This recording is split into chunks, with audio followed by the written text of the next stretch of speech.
बिस्मिल्लाहिर्रहमानिर्रहीम। अल्लाहुम्मा सल्लि अला सय्यिदिना व मौलाना मुहम्मद व अला आलिहि व सहबिहि व बारिक वसल्लम। इस वेले असी अरूफ शरीफ परिवार बाबा शाह पिन्नल वली कादरी रहमतुल्लाह अलैह पहुंचे हैं। आप मुगल अहद की नामवर इल्मी तो रूहानी शख्सियत ने मेरे नाल दरबार के मुंतज़म आला सजादा नशीन इंतजाम के नाल मनाया जा रहा है। अरूप की भी रवायत बड़ी पुख्ता है इस हवाले नाल। ते ये दसो कि दरबार शरीफ के उत्ते जिहड़ा इंतजाम होंदा है इस दिन के हवाले नाल उस बारे सानूं कोई गाइड। असा जदों भी होश संभाली जी असी ये मिलाद नबी का प्रोग्राम कर रहे हैं। अच्छा जी माशाअल्लाह।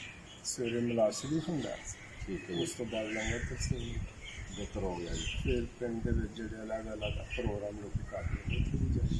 ते दरबार शरीफ जिहड़ा है इत्थे सुबह महफिल होंदी है जदों कुरान खानी जी, उस तो बाद मिलाद शरीफ, ठीक है फिर लंगर।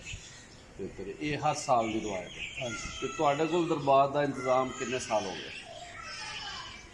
पहले वालिद साहब थे, उस तो पहले दादा जान मैंने भी हो गया ना 14 साल। 14 साल हो गए। वालदे ग्रामी दे हवाले नाल कोई दसोगे तुसीं कि उन्हां दा नाम? मियां अब्दुल मजीद, मियां अब्दुल मजीद साहब मियां उमर, वल्दियां।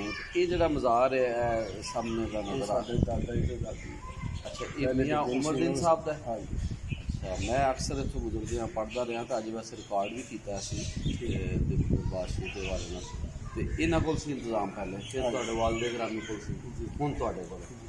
ये बड़ी सादत है जी, बड़ी खुशी वाली गल है कि अरसा 14 साल तो तुम दस रहे हो कि इंतजाम तुहाडे कोल। ते फिर जिहड़ा दरबार का जिहड़ा खर्चा है, महाफल होंदियां ने, ज़ाहिर मुख्तलिफ प्रोग्राम उत्थे तुरे रहिंदे ने, ते ओह फिर खर्चा किस तरह पूरा होंदा है? वो असी वापस कंट्रीब्यूट कर साडी फैमिली ज़्यादा फैमिली का ये ते बाकी जिहड़ा इत्थे लोग आंदे जांदे ने वो भी इत्थे कोई संस्था उन्हां दा भी है, वो भी इत्थे डोनेट करदे ने। हाँ जी, वो भी इत्थे खर्च होंदा। दरबार ते जिहड़ी दरबार की आमदनी है गल्ले तो हासल होंदी वो इत्थे खर्च हो जाती है। बहुत वधिया जी।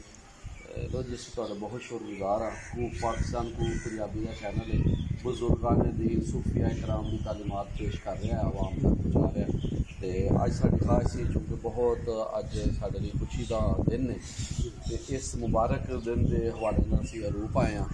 तो कूक पाकिस्तान कूक की टीम के नाल ते तुहाडा नाल मिसिस की टीम बहुत मेहरबानी, शुक्रिया।